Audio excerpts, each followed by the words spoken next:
Good Monday morning, everyone, and welcome to Perspectives. Trust everyone had a really good weekend and waking up to a fantastic Monday. I know school is out, and well, most schools that should be. I don't think any school should be in at this point in time. And of course, we're heading into what Catholics across the world celebrate as Holy Week. Most Catholics across the world celebrate as Holy Week. So I trust everyone is in a very reverent, jubilant, Easterish mood, ready for renewal and rejoicing and the welcoming of great things into their space. I am Brenda Batiste, and it's a pleasure to have you with us once more. Those of you joining us across the various platforms, we welcome you, and it's a pleasure to welcome Senator Christopher Deali and Mr. Byron Campbell, our resident expert talk panelists. Good morning, gentlemen. Good morning, Brenda. How are we this morning? Good morning to our listeners and viewers, and it's a pleasure to be here again this Monday morning. I'm not sure about Brenda and Reverend in this week based on the political thing that happened this weekend and all the... You see, I can just put the energy out, huh? And I know we're going to get to that. I just want to say excellent, lovely weekend, nice weekend for agriculture, Byron, and so on, and you know. Well, there's no, morning all. I know why I'm facing you off this morning, Chris. I don't know, you see, too. Why? They put a thorn. Excuse me, the rose between the two. So that's a slip. What was we have a lot of slipping storms happening on different platforms. It's in politics. I apologize. They put a thorn between the two roses. All right. Let's go there. Slipping at the top. Let's go there. Slippage. You know I'm not shy, right? Let's go there. I'm not just looking at the weekend, I'm looking at the season, Chris, in terms of what's rolling out, as Brenda, you said, Easter. But for certainly, I think the dry season is in. I think although you're having intermittent showers, but you can feel the heat, you can see the impact on the trees and so on. That's good, I think, in some respect, because fruit trees in particular require this stress from the sun. So when the rains come, they flush, they flower, they bloom, essentially. So vegetable farmers, of course, wouldn't say that, give us the rain all the time. So depends where you are. But it's a good season generally, I think, because we have another, 2 months or so, 8 weeks of dry season as we know it traditionally. Right. So kudos. So we're not complaining there, but I think where we complaining is more what's happening, Chris. Well, before I go there, the weekend, or the last week, and the weekend also. I was out a bit, and I saw, reminiscent of 2018, 2017, of time gone past in Grenada. You mean the first week of the lifting of the regulations? The crowds. I was passing through Queen's Park, and there were thousands of people, drove through Granada, the traffic. Coming from Intercall and all that. So, some normalcy, Brenda. We returning to some level of normalcy. Is that good? Is that are we taking adequate responsibility? I challenge you and say returning. We have returned. We have returned to normalcy. I know we're still returning. The prevailing theme these days, the return of everything. So the question is, are we taking adequate personal responsibility for health? So I think the messaging must continue. Barbados is a anomaly in all that's happening, and you see the rate of infections, how much 100 people a day getting infected in Barbados, 600 and something. But now they're starting to reconsider because it's taking a serious hit on their tourism. They figure that their mask mandate is negatively impacting their tourism. So they're starting to take a second look at it. The long and short of it, COVID is still around. That's right. And we have to pay attention, regardless of what has been lifted and countries are in a good place, generally from where they started to where they are now. So that is positive, but we still have to pay attention and still protect ourselves accordingly, depending on where you are. And the score with Omicron BA2, and I understand that in one of the U.S. states, they'll be reintroducing face masks and some other protocols because of the increasing rate of infection.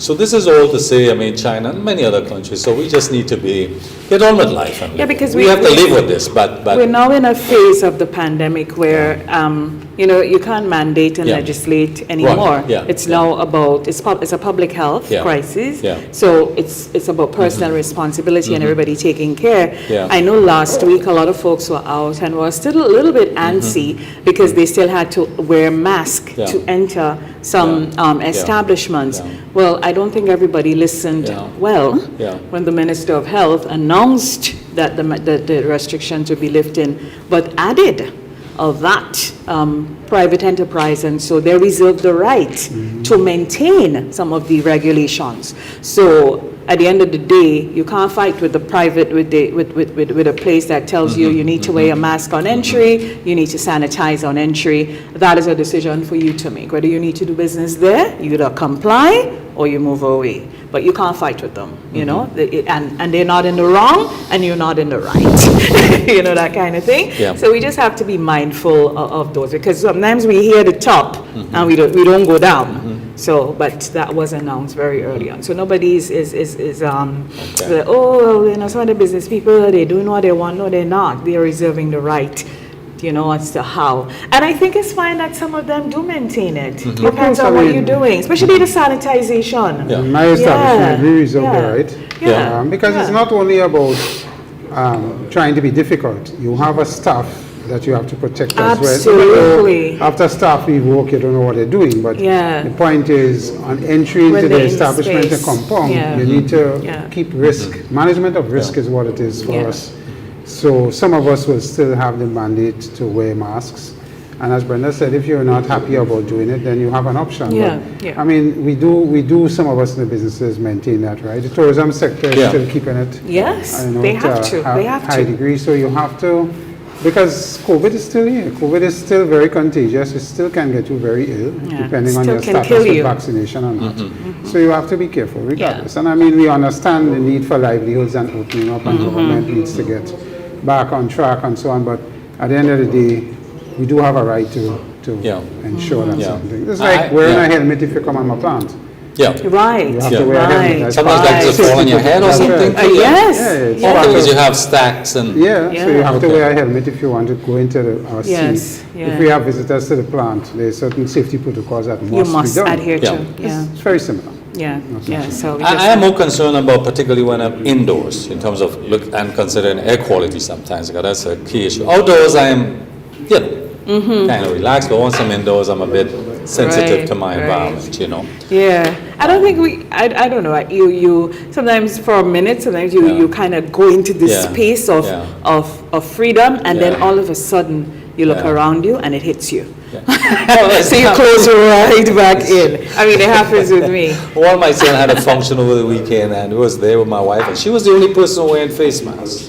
Right. I think it's because she's just returned from the US. She's the only person wearing face mask. Right. Safe. Yes, safe, you know, and so on. So it's and responsible as well. Absolutely. What you made of the intercall, and what's the let me just say congratulations to GBSS and PBC. Did we win? What? Second. Come into that. Second. I got the information wrong. I'm sorry. We all alumni, we have to say something about PBC. I mean, you know. The PBC did good. Oh, yeah. But guess what? Kudos to the guys. GBSS prevailed. Yes, and that is temporary. You know, that goes. But yeah, congrats. I think even though it was what you call a reduced type of intercall, because all the schools around the islands could have participated for one reason. It was a special intercall. Yeah, but when you saw the enthusiasm of the young people to want to partake and compete, you know, I heard somebody saying, you know, there are some people running bare feet and so on. And I didn't look at it as a derogatory thing. I just thought it was something about, I just want to be on here and compete here. My schoolmates backing me and giving me the emphasis to run and partake. I know I was sure, but I'll be there. Yes. You know, attitude. I must I missed the ground and I want to touch the ground. After 3 years, I want to touch the ground. You know? That's what it was. Yeah, you know? and I think the organizers did a splendid job. They did. It came off really good. The police, everybody did well. And of course, Republic Bank taking up the sponsorship. Listen, Republic Bank is really excellent at sports. I mean, how they really, I mean, over the years they've done a lot for football and cricket, and they're really good. I I mean, Scotiabank for the last 20-something years, Scotiabank did it. Now, it's Republic Bank. I think for their maiden year, they did a really good job. So congratulations to them. The big part about it was live on television, guys. It was on live YouTube, everywhere. Everywhere. Watching it on my phone. It was such an unproductive. That's a new dimension. I mean, staff by us showed up with their school ties, people shouting, what are you doing? Everybody having a time. Even though we had rain, it just didn't dampen the spirit. No. If anything, it blessed the whole event. No, it was really wonderful. For me, I cried 3 times during that day. Yeah. You know me, some eyes got like a soft. Yeah. So then the thorn is getting a little soft. That's for you.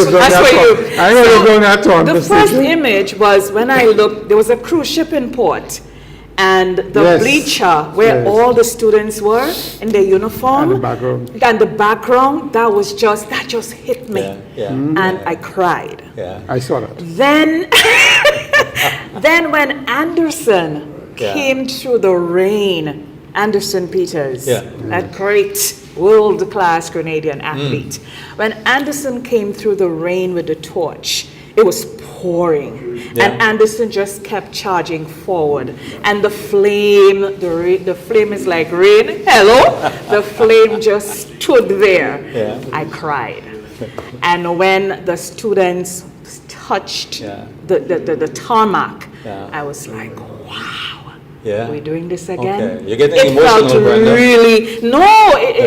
It just felt, that was it for me. That was it for me. After that, it was over for me. It was over. The fact that it actually, those images were live, it was happening, this was real, and then later in the afternoon, it was action. And then the Prime Minister showed up as a sub-junior. Somebody say, Brenda, I see my phone ringing, I'm like, hello. He said, Brenda, you're online? I say, yeah. I say, I'm writing a letter, but you're online. I say, you didn't see what breaking the internet? I say, gosh, what will you do again? So the person is like, no, go and see. They say, as you go on Facebook, you go see. As she said, as I logged into Facebook, there was this image of this individual. Properly attached. But let me tell you something, it was brilliant, marketing brilliance. When the students started to tweet and say, look, the PM show up looking younger than the boys. When the girls in the intercall start to say that, you win. I mean, in terms of, you appearing there. So, and then to see him, he was enjoying it. No, it was a good taste. And he was quite excited about PBC, I noticed. Of course. Come on, Brenda. So, both of us, Great things come from the hill. Not below the hill. What's that? Great things come from the hill and not below the hill. GBSS on a hill. High school on a hill. No, we don't call that a mound.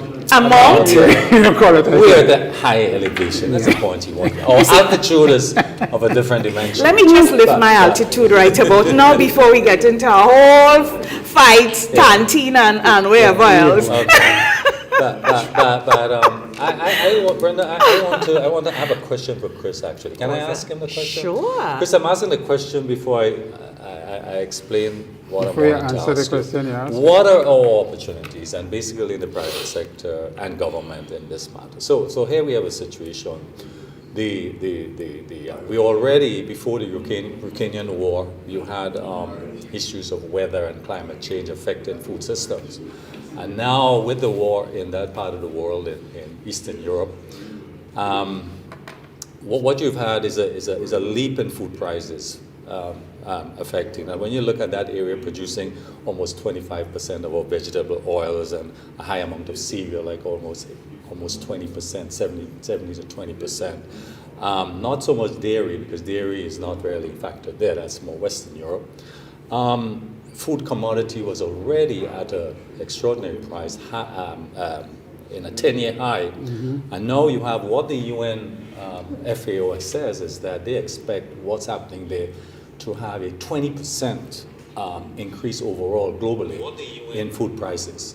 So the issues here is, and this is likely to have major implications on nutrition around the globe, We already see issues, crises in Sri Lanka, Pakistan. You have a change in government, and that's related.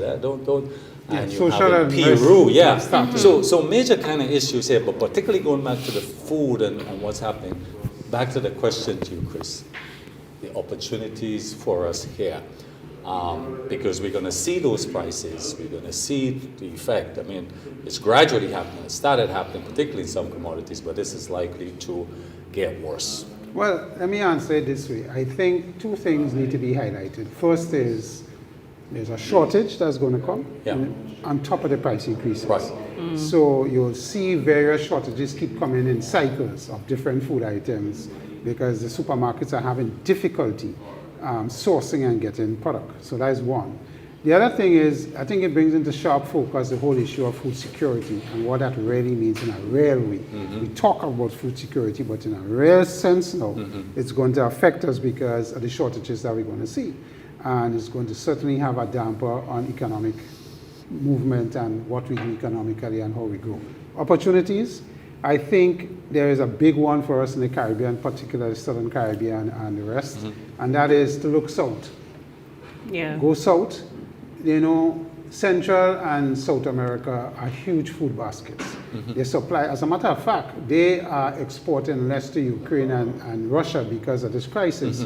And they now will have surpluses that I think we need to capitalize on because their export markets to these parts of Europe are now limited because you can't send anything to those countries. So there is an opportunity for us to go to Central and South America. I always say Guyana is another one. It's not only about oil. Guyana is a big food basket as well. Vegetables and other things that we have the fruits land and space vegetables. And so here's that opportunity. The fear for us in the Caribbean is the language one because of the Spanish and some of us fear the language barrier. But I think we are at a stage in life now and technology-wise where we can overcome that easy. Absolutely. The other challenge is shipping out of those areas tend to be a little difficult because you have to transship either to Trinidad or Jamaica and it can be a little bit expensive, but shipping is expensive regardless. So you may have to say, listen, let us try and see how we could deal with that, but let us get the products into the countries to keep the food security issue and to keep our populations fed. In Grenada's context in particular, if SU comes back with a wave of students in the August, September... It's more when, not if. And if that happens, then our supermarkets have to be prepping in order to get enough supplies here to feed 5,000 mouths, however it will be more. And you know the economic spin-off.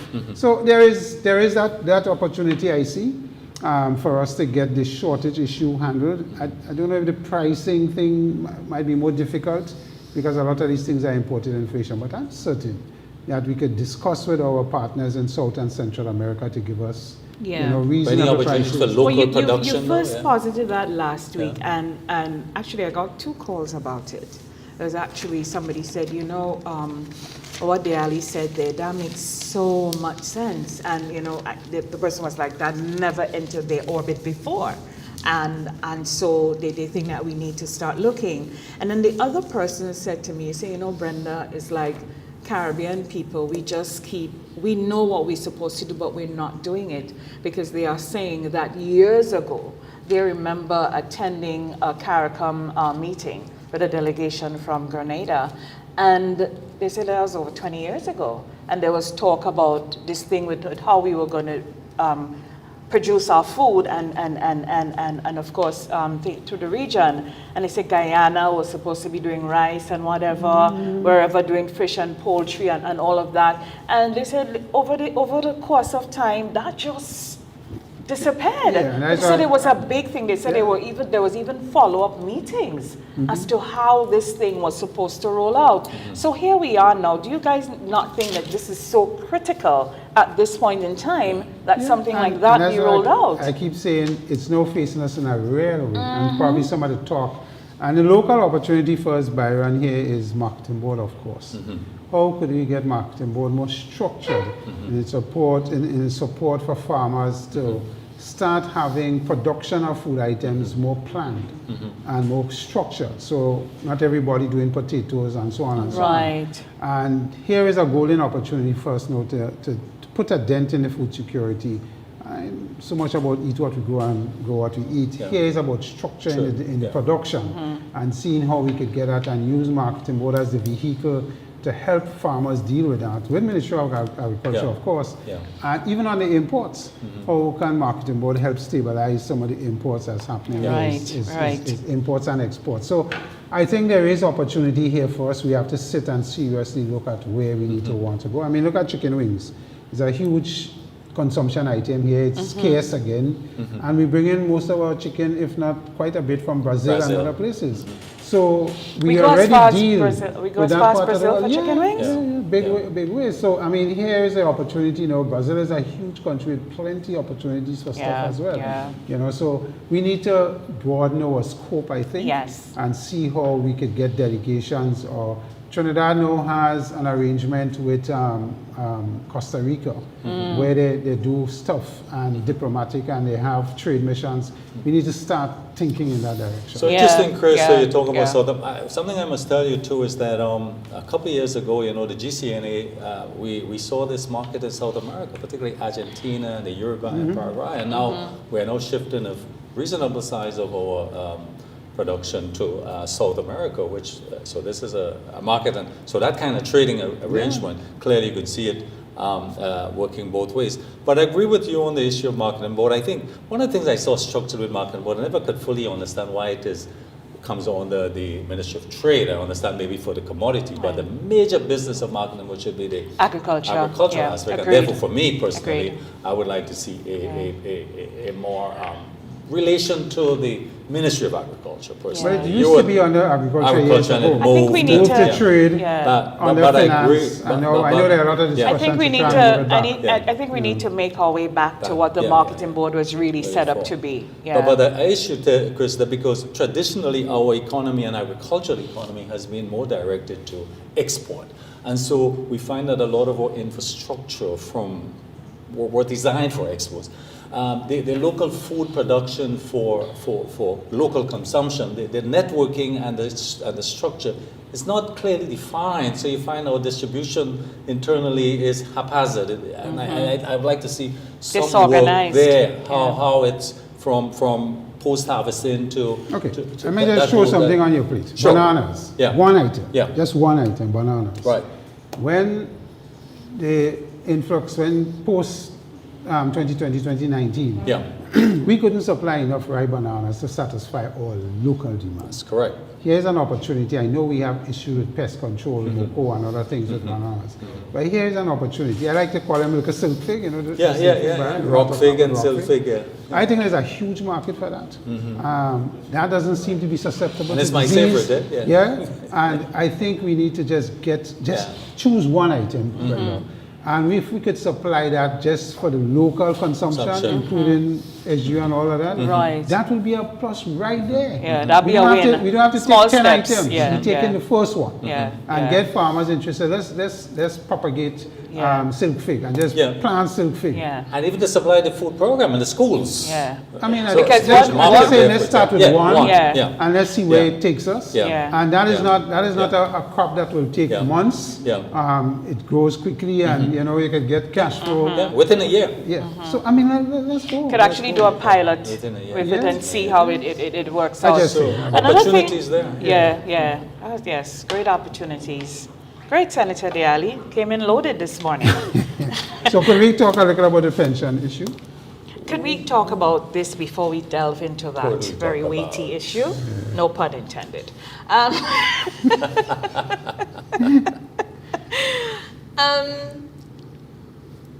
Events. I think I would like to put on the table this beautiful round table because it extends outwards. That we start having a conversation with event owners, event planners, in the national discourse, especially for this season, for there to be age limit to people entering events. Wherever alcohol is being sold and consumed, I think we could safely say minors should be kept out. On our books, I think you have to be of a particular age to consume alcohol. 18 years. 18, correct. So we can start at that age. And I think it needs to be, you're a legislator, so I think it's something that needs to be brought to the parliament. We need to protect our young people. We have a lot of young parents, and so a lot of them are sometimes otherwise, engaged. Not to knock them or anything, parenting skills and supervision and all of that. And of course, we know we no longer exist in the age of the nuclear family where you had a great grandmother, the grandmother, if the mother gone, you had a grandmother there, or the auntie or the neighbor and all of that kind of thing. So these days, you probably all you have is a single father or a single mother, and you might have 3 or 4 children and neighbors who lock their doors and nobody's seeing what nobody doing, and then you're afraid to tell anybody, child, anything because you might get cussed out and all of that. So it comes to a point where the state has to step in and try to do some protection of our young people. And I would like to recommend that the RGPF, together with the Promoters Association and all of that, during the course of this season, that they really sit down and come up with, there should be on all the advertising, this event is 18 and over. On the tickets, this event is 18. All promotional material, everything, and that should be enforced on entry. I think that's one of the ways we can protect what is becoming a mushrooming case of underage drinking, unsupervised young people getting into spaces they otherwise should wait later on in life to get into, that kind of thing. I support you fully, Brenda, on this idea. I think it's something that we need to talk about a little more. I'm glad that you introduced the subject. And it comes with its advantages and disadvantages. Of course, the advantages is that we protect our young people from early exposure to hard alcohol and the consequences that can come from them not being able to handle it, as we have seen happening already. But of course, the obvious question is, and people would push back and say, okay, promoters and RGPF will try and do that for events, but I agree we need to start somewhere. But, everybody has to get involved. They shop on the street. Yes. The ordinary way they sell alcohol. Yeah. It should not be sold to people under 18. You could lose your license, your liquor license for that. Yeah. But do we have the policing? The policing comes back to the individual, the shop owner, the adults in the environment. Not the physical member of the RGPF. And say, listen, everybody. As a shop owner, I am not selling alcohol to young people, even though you come to get for your parents. I'm sorry, I'm not giving you to and it's against the law. And it's against the law. Yeah. So we need that personal responsibility part of it, and all of us need to think about what are the consequences to our kids, because here you introduce them to alcohol at very tender age, and what it can do to them physiologically, apart from emotionally and otherwise, as Brenda mentioned, and end up in spaces they're not supposed to be in. And it's a real issue, and an issue that we need to deal with.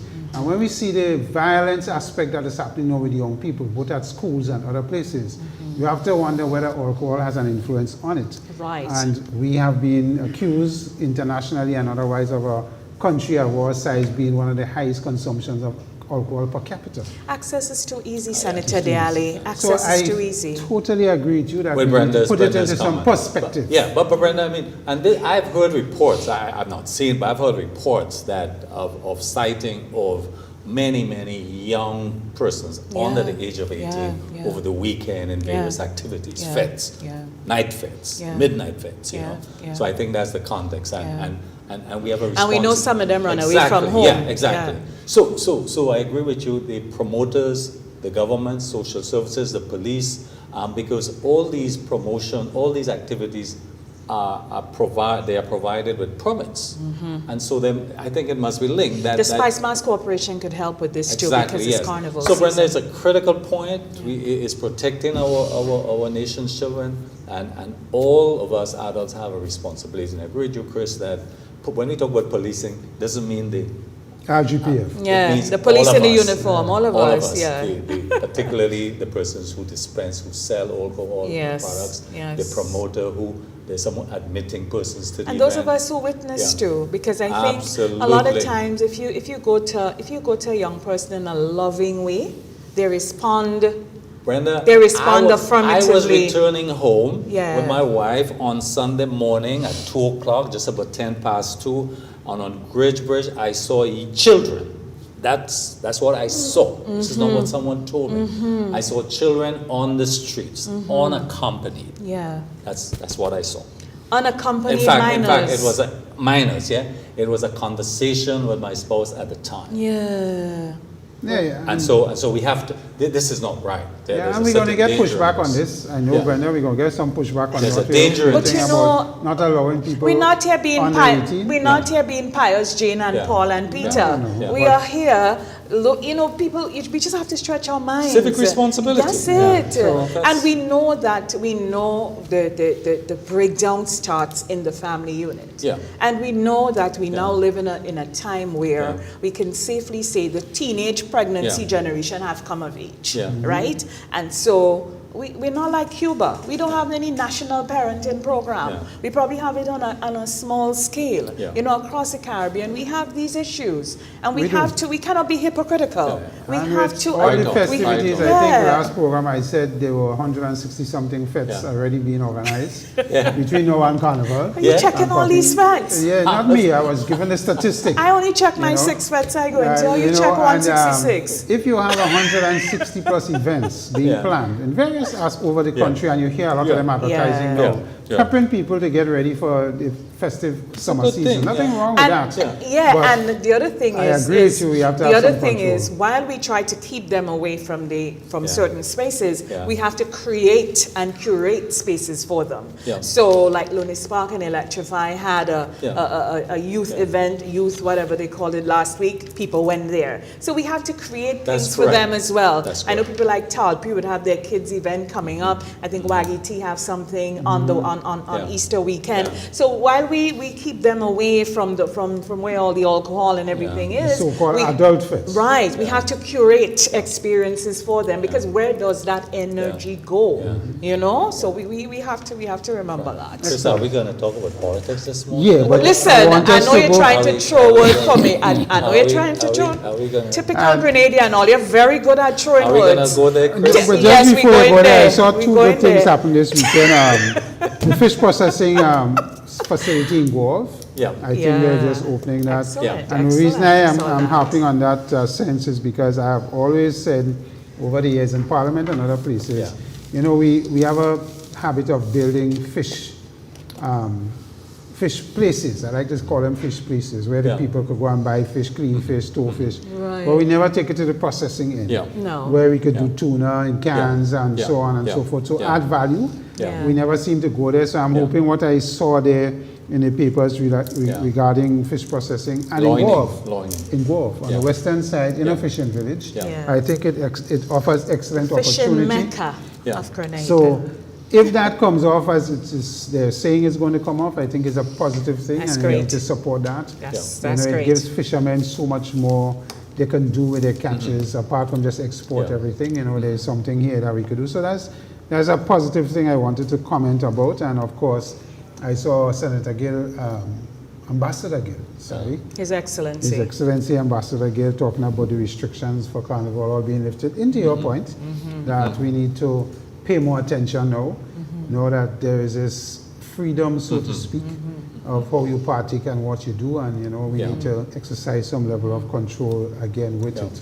So, I mean, I just wanted to mention those two things. I think Full throttle. there was a young lady that won something, a gold medal in Jamaica, that is Grenadian heritage. In the discus. I think that was featured, so congrats to her. At Champs. I watched Champs. I watched Champs on the weekend. That was quite exciting. So you could deviate into the politics or into pension. It's related. Right. So let's go. We'll delve into it because it's now unavoidable. It's related. Yeah, it's now unavoidable. I could no longer come in and smirk at it and try to, not have a conversation. It's in full swing. It's in full swing. Last night when I was looking on, I saw the Prime Minister say the thing start. So if he say it, because he have the bell, right? So if he said it, so here we are. So I like to start. Because honestly, yesterday I tried to monitor, not all of it, but parts of both rallies or the both candidate launching ceremonies, occasions. Interesting in that the numbers I saw in terms of viewers was also interesting. Clearly, the NDC had maybe as much as twice the numbers on social media, Facebook, but NNP had a live coverage on Channel 10. So it meant that you could not really make a judgment regarding the amount of viewers, because no one knew or could have made a guess about who's looking at. So, for example, I was able to monitor the NNP on television. You had an donkey glory if you try to go there. And not on social media, So it's difficult to make a judgment based on those numbers. But anyway, I think both events were well attended. You had I heard some statistics. I think there was discussions on the pensions from both sides. So, for example, the leader, Mr. Dickon Mitchell, his remarks on the pension was that there would be no appeal to the pension. That was his basically forte on it, that it was just, it was fair. Whereas the Prime Minister talked about that there will be a solution in the interest of workers. That I heard was the fact that they'll be setting up a special committee, that he'll be meeting this week early with the unions, that there will be, in other words, what he says is there will be a solution in the interest of workers, and it will be now, it will be immediate. And so I thought that, and he was very positive about it, and I thought that was very, very, very good. Regarding the, one thing I checked out, the NDC leader said he was making a point about poverty, which is correct in terms of the numbers. I think from 2019 it was like 35% based on World Bank. And he was making a point about education and tertiary education, where he says only 1% of the Grenadian population and he was quoting a 2019 World Bank publication. But my fact check on this, tell me the number is 6.0799%, and not 1% of our population actually go into tertiary education. So the numbers he gave was inaccurate, and I think that's the real number based on my personal fact check of it. Unless there's some other document he was referring to, I'm not sure, but that's what I saw. But overall, I mean, on the time of the election, I mean, the Prime Minister was saying, look, he's looking at the numbers, and if a statistician who has a PhD in statistics tells you that he's looking at numbers and the numbers look favorable, then you have to take that seriously, But which numbers? 15-0? No, the numbers in terms of where what the polls are saying, those kind of numbers, because so I take this very, very, very seriously. But back to the pension, I think that he gave me, I felt a sense of that he was serious about resolving the pension issue now. And there is a solution going forward to this. I didn't get a sense of appeal and in fact he doubt very much the issue of appeal, because early in the and he talked about this, Brenda, early in this conversation, that it was a makeup, about this appeal. He said he was asleep. So the government has never said they were going to appeal. The appeal is coming from other persons, or the possibility of an appeal is being raised by other persons. So what the Prime Minister said is that, look, jokes aside, though, the appeal thing is starting to sound as if it probably was either miscommunication or mischief. So we have two. We have M&M going on. Miscommunication and mischief. His bottom words, and I quoted there: "We will fix the pension issues." And this was a public statement. But I mean, let's take the pension issue. I think, all jokes aside, this government, you could say what you want, whether you like them politically or not, but it's the only government that has tackled this thing. And he claimed that last night, and he has a right to. You could talk, NDC was in government, the previous and so on, and none of them, I remember this is going back a number of years. According to the AG, almost 40 years. 40 years. And there have been a number of governments in power during that time. Yes, NNP, you could argue, has been in longer than everybody. And fair. Being fair, they're the only government that have tackled it. Gone full Monty. And have, after the case with Homelin and whatever, they have started to pay people and so on. And I thought Mr. Richard Duncan did an excerpt which was quite interesting. He said, when you look at the first cycle from 1985 to to know that 26 and 2/3 years. I think he brought it to 2012. When you say if you use 27 as average, that first cohort of people that needs to be looked at. There is a lot of people who in there may not qualify for the 26 and 2/3, who have been paid some monies already or being paid. Yes. So you need to do a lot of number crunching to understand exactly what I think Prime Minister alluded to that as well. He did. When he met with social partners, that there's a lot that needs to be understood. And he did commit to no appeal as far as he's concerned. This is an issue for workers that need to be resolved. Now, the devil in the room, you might say, oh, he playing politics. And some people would say, well, he promised things in the past and he never lived up to it, and now the thing are wrong, he's going to say all these nice things. But everybody playing politics. And so on. But I think the fact that he's putting committees in place, and we know it's a complex matter. The AG spoke to the complexities of the matter. And Ministry of Finance have to have a team, in my view, dedicated to getting the numbers right, getting the people right, who are there, who were paid, who wasn't paid. It's a lot of work. And it will take time for us to understand what that true liability is for the country and the way we want to go. I mean, I haven't heard the other side say how they plan to deal with it and fix it and finance it or whatever. It is a debt to the country. And we have to find a way how are we going to meet this obligation to our people who have been affected. And that is not an easy question. It's a millstone around anybody's neck. And the taxpayers it's something that has to be justified. We, the taxpayers, will meet we have that to bill. finance it. Whether through increased taxes, whatever whether it is, what, the taxpayers will. We have to. And that's an important point, Chris. And that is why, gentlemen, I believe, because when somebody said to you, we're all in this together on this issue, it is absolutely correct. Because there's you who have been disenfranchised for however long because of the policy of a particular government in a particular time who wanted to go a particular route, but we know how government and political parties and so work out, right? And then there's us. Because at the end of the day, it's us financing this. It's us taking care of us. So there are we. Maybe generational as well. It will be generational, of course. Any pension scheme. That's how it works. So Chris, I heard you, and I also heard our colleague Duncan, Richard, on this also. And I think in the board report there was a discussion on it. And I think what I took away from there is that clearly it is a debt incurred. I mean, it's on the books already. You can say clearly.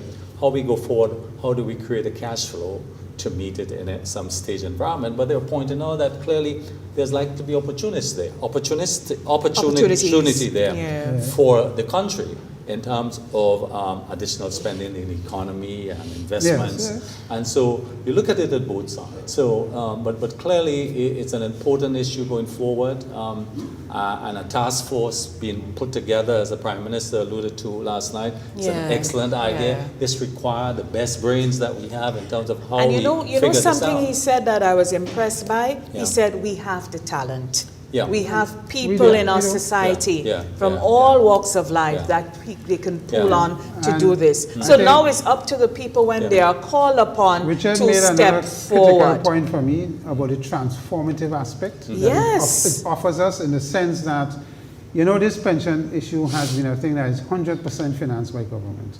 The question have to really be asked, can we afford to continue that? Right. Will it become contributory? Exactly. And that's part of the transformation that we need to understand. And yes, it's protected under the Constitution, but the way in which what is protected under the Constitution is that you're entitled to a pension.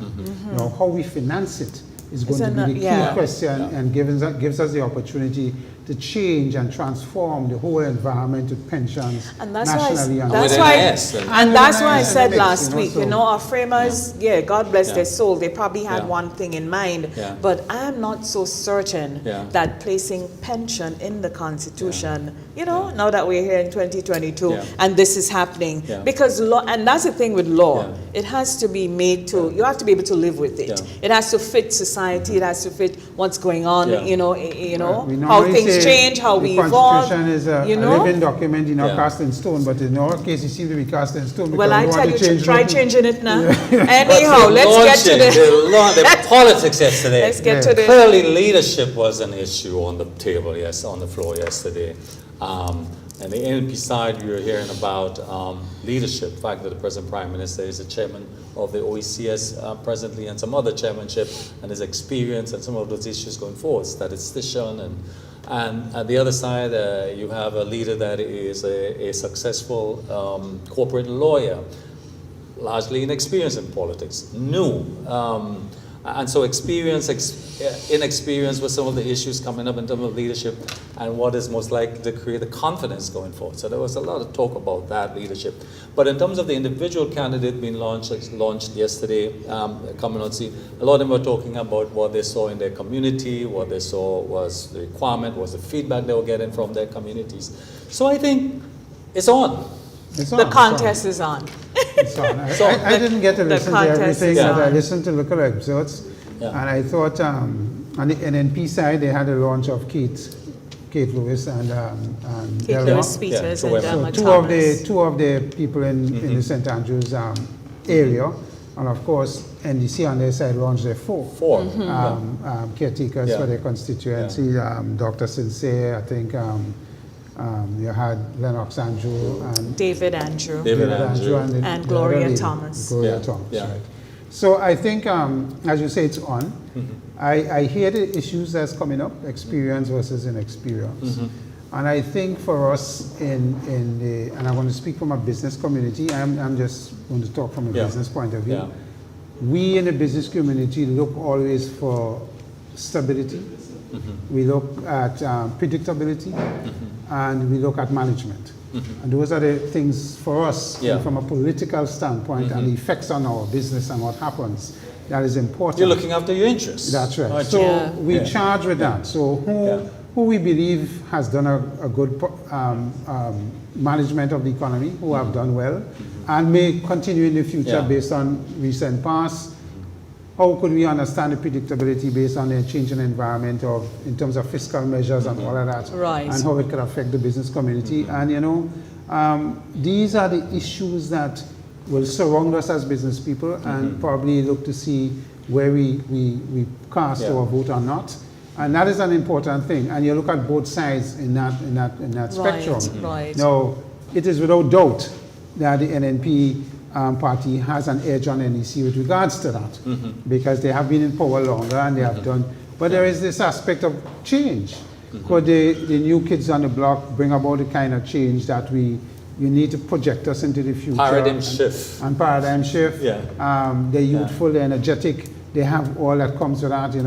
Can they do it and manage appropriately? So these are real questions, and I would like to hopefully see them challenged on the various platforms to answer those questions and to put that in focus. Are we going to have that though, Chris? Well, I don't know if Brenda is going to support me here, but I have always said that we need to bring them on programs and have people. I believed in that, because when I was in the last election cycle, I was at a former workplace, and I think I was one of the architects of the debates we had out at SGU, or attempted to have. Because it's very difficult. People start telling you things like, you hear so many things, it's so disappointing as to why people don't want to show up and get to the issues. Even those that show up create so much wrangling for you, because, so sometimes maybe, you just leave the people to stay on their platform and see what they want to see. And let it fall wherever, let the chips fall where they may. Because it could become very, very, but it is worthwhile. That's why people need to look. Because there's one thing when you're on the platform and you're speaking to the converted, more or less. Because, in the case of yesterday, somebody said to me, they split the crowd in Grenville. I said, no, that wasn't Wagiti Bingo. That was a political rally. There was no splitting of crowd.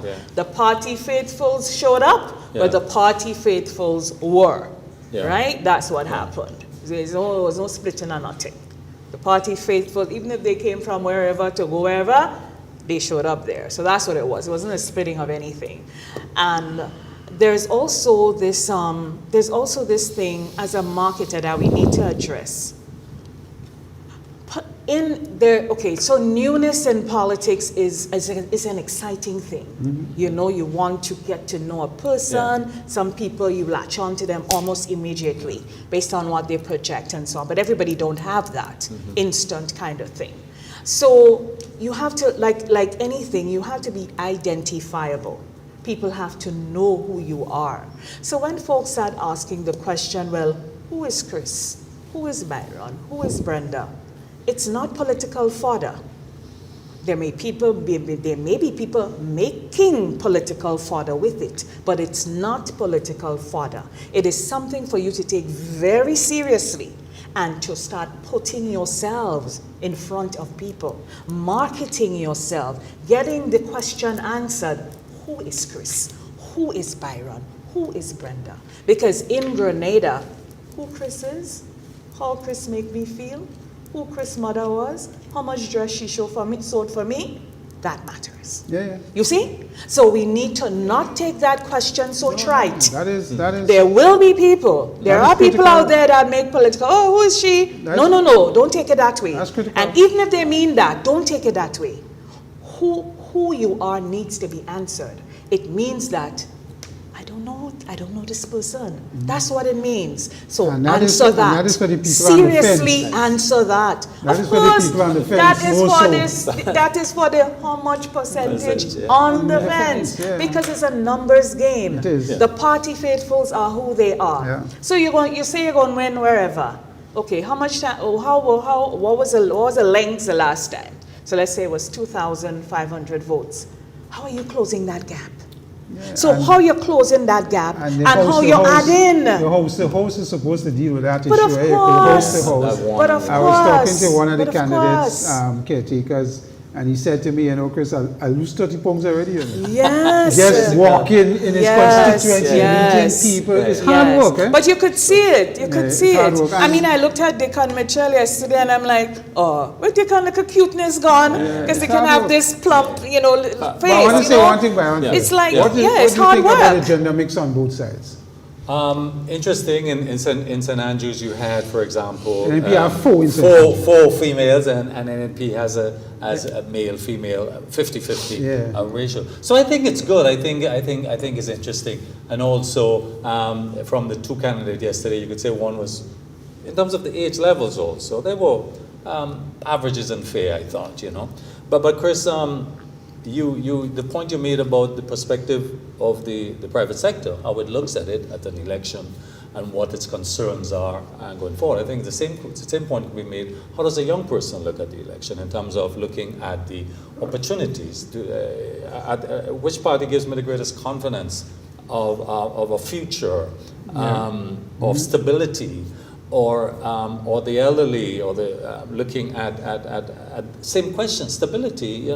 My pension, stability, cost of living. Who's better able to manage matters, the affairs of government for me? So I think confidence would be a big issue, regardless of where you are in a society, in your determination of who to support. One of the things yesterday that was interesting. When you go in a vote, it's a personal vote. Oh, yes. Personal vote, It's a personal thing. It's how you think hit you it's going to affect you personally now and in the future. That's correct. And you vote according to that. All this rhetoric will have no effect. When you're inside the booth. Because what you think something does hit you, what up? Inside of it. And you hesitate, you pause. Yeah, you pause. It's not automatic. No, you do pause. You do pause. And then you realize how serious this exercise is. And then you start looking at the people before you. You do.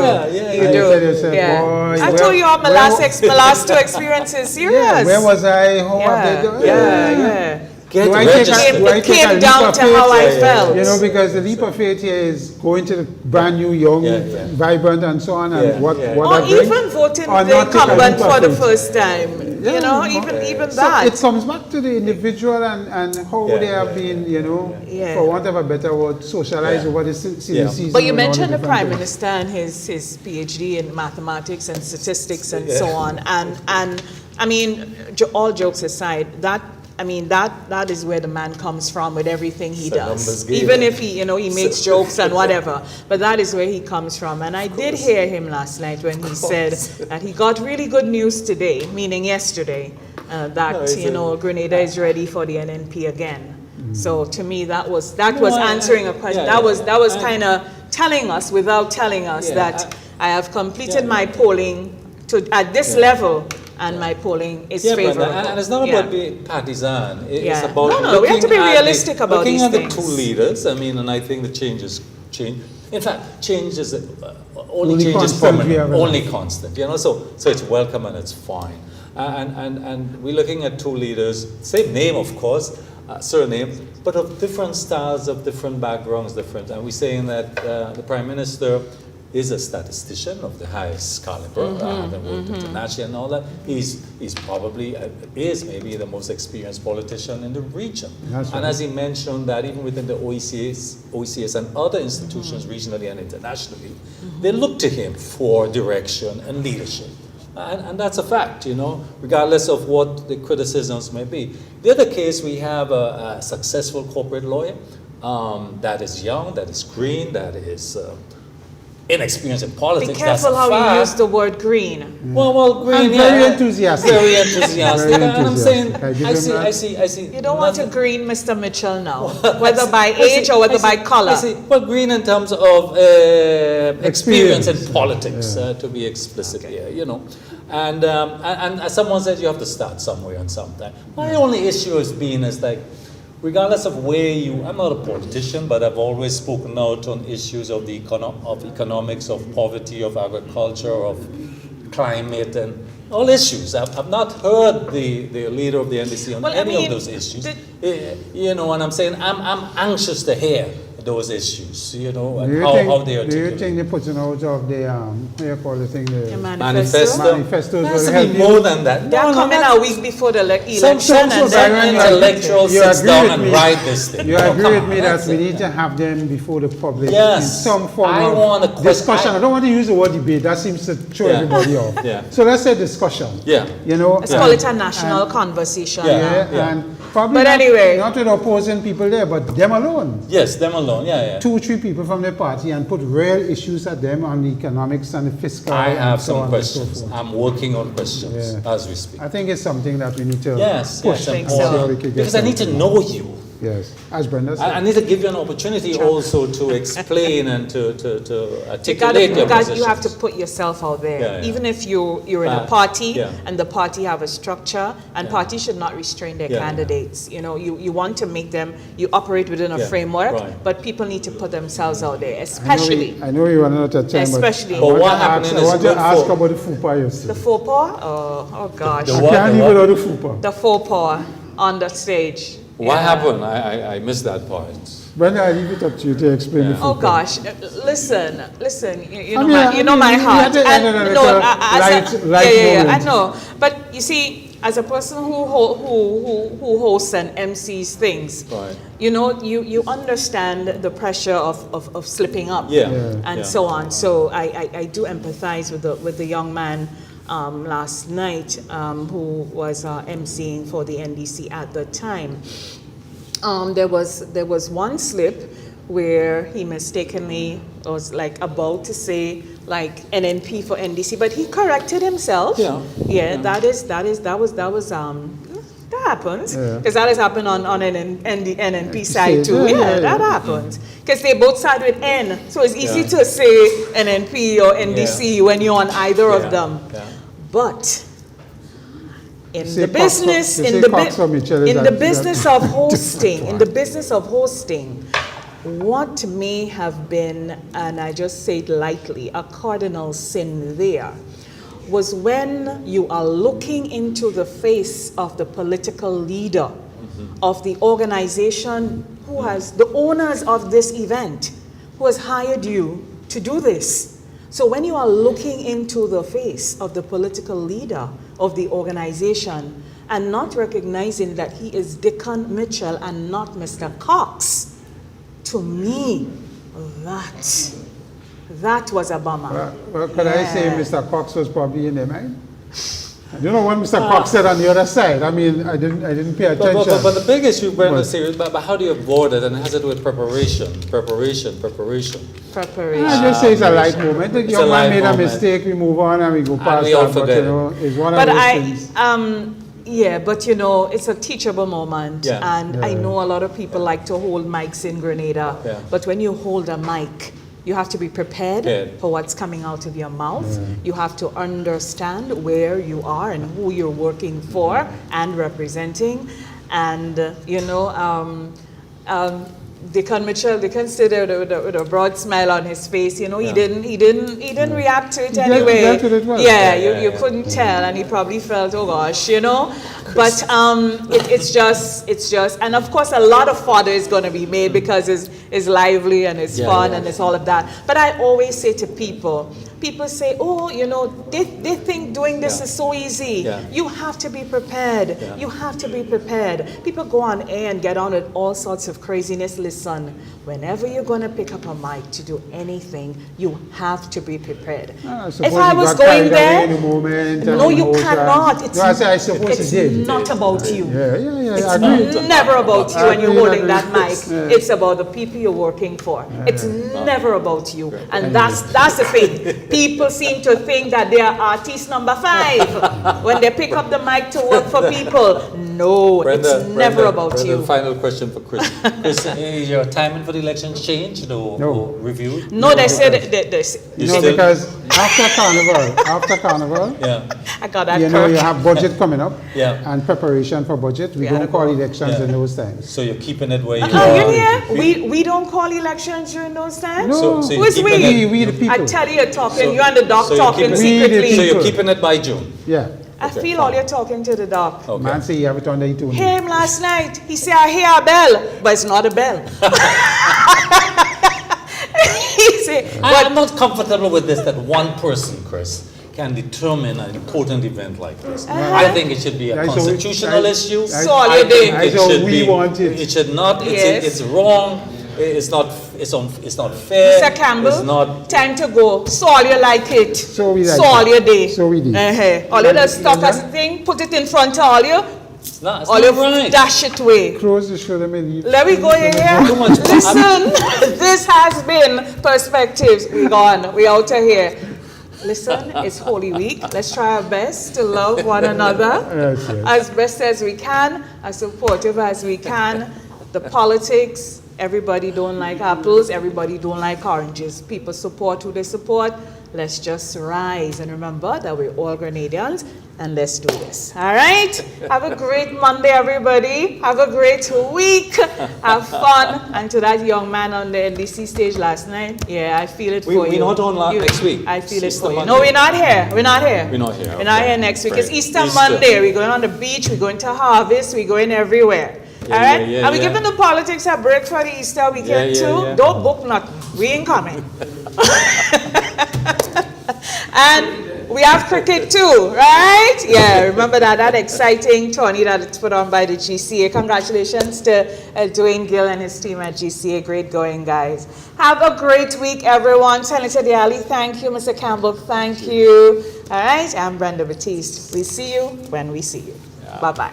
Bye.